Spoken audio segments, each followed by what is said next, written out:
Hey everyone, and welcome back to the channel. It's the end of December, and I'm here to share a quick recap on how my finances look this month. December was definitely a month of spending. I took a little trip to see family for the holidays. Flights were covered by points. You can see last month's video. Accommodations were taken care of by family, and of course, some delicious meals. You'll see that my grocery spend was a bit higher than normal. I also splurged on gifts to compensate for the free accommodations. It was also my birthday this month, so we celebrated with a nice dinner out and a special cake. Birthdays can get expensive, but it's always worth it to celebrate with loved ones. Unfortunately, December also brought some unexpected expenses. I had a couple of unexpected medical bills, and I also had to get a new filling at the dentist. It's always a good reminder to have an emergency fund set aside for these kinds of situations.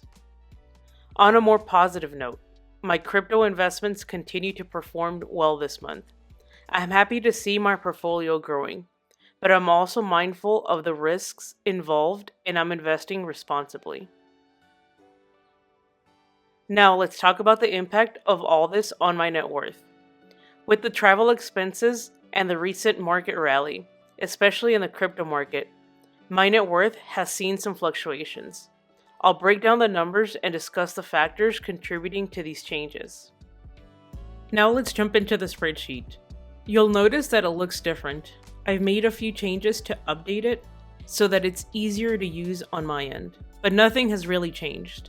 For the month of December, I had 2 paychecks come in for $4,065.71, and I also transferred $5,943 from my sinking fund. You'll see later on why I did this.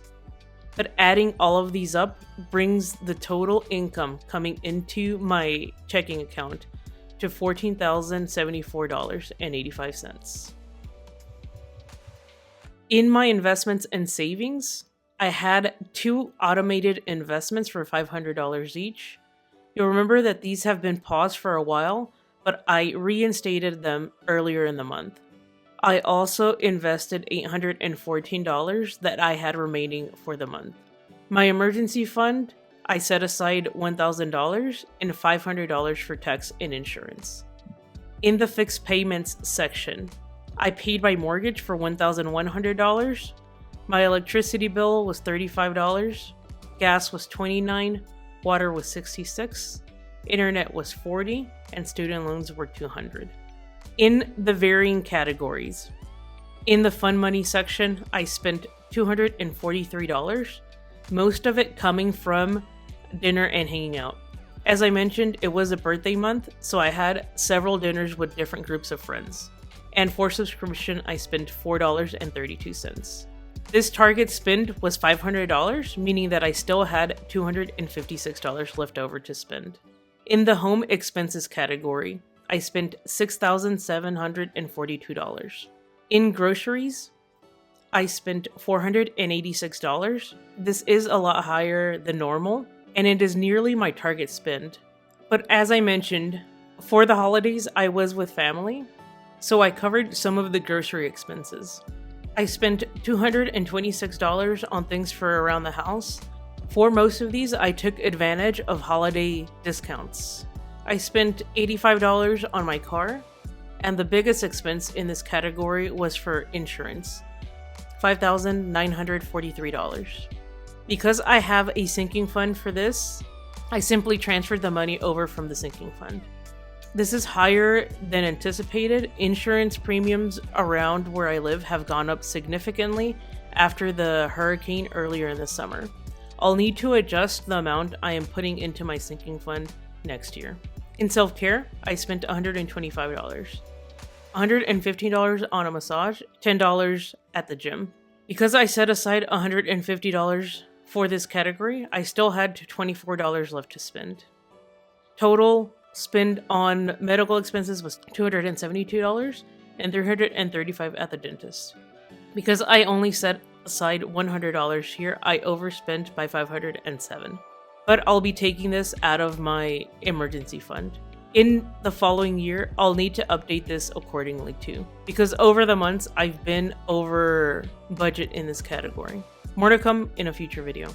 In the travel category, I spent $1,569, $300 for my Christmas trip, and then $1,269 on gifts for the holiday. Again, some of this was to compensate for the accommodations over this season. So although this may seem high, compared to the accommodation cost, it is lower. Here, I also overspent. But because I have a travel sinking fund, I will be taking money from that sinking fund to cover these costs. In summary, I had $14,074 coming in. I spent $10,760. I invested $3,314, leaving me with nothing left over. Let's go over to the spending plan. These have all been updated, and as you can see reflected at the bottom, there's nothing left to spend, and all the money has been accounted for. Now let's jump over to the net worth. For those of you new to the channel, net worth is a measure of your financial health. It takes into account your liabilities, or all the debts that you have, and your assets, anything that you own of value. Net worth is calculated by subtracting the value of your liabilities from your assets. For me, my liabilities are 2 mortgages that I have on my primary residence and a rental property, student loans, and a loan from work that I took out to help cover some repairs that were needed after the hurricane. In assets, I have the 2 houses, my car, investments, and cash. For the month of December, my mortgages totaled $308,880. My student loans were $9,418. I still have the full balance of my work loan of $10,000. Adding all of these up brings the total value of my liabilities to $328,298. Now let's look at the value of my assets. The value of both houses totaled $486,300. My car value remained the same.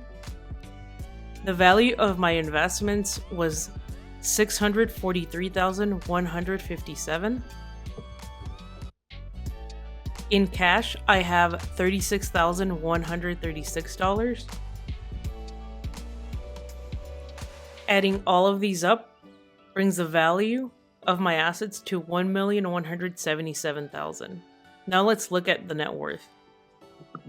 Subtracting the value of my liabilities from my assets brings the net worth for the end of 2024 to $848,995. I realize that a lot of these gains are coming from investments, mostly coming from the recent market rally in crypto, and this is unlikely to hold. However, I am continuing to invest as normal and will be able to manage any upcoming fluctuations or dips in the market that are to come. This is my net worth as of the end of 2024. Let's see how much it grew over the year. Subtracting where I started in January compared to December, the growth has been $192,440. This growth is substantial and a reflection how the growth is exponential. The growth here is substantially higher than what I invested this year. Overall, I'm happy with the progress and looking forward to 2025. Overall, December was a month of both joy and unexpected expenses. It's important to remember to budget for the holidays and to be prepared for any unexpected cost that may arise. I'm grateful for the positive experiences I had this month, and I am looking forward to a fresh start in the new year. What were some of your biggest expenses this month? Let me know in the comments below. Don't forget to like and subscribe for more financial updates. Thank you for watching until the end, and I'll see you in the next one.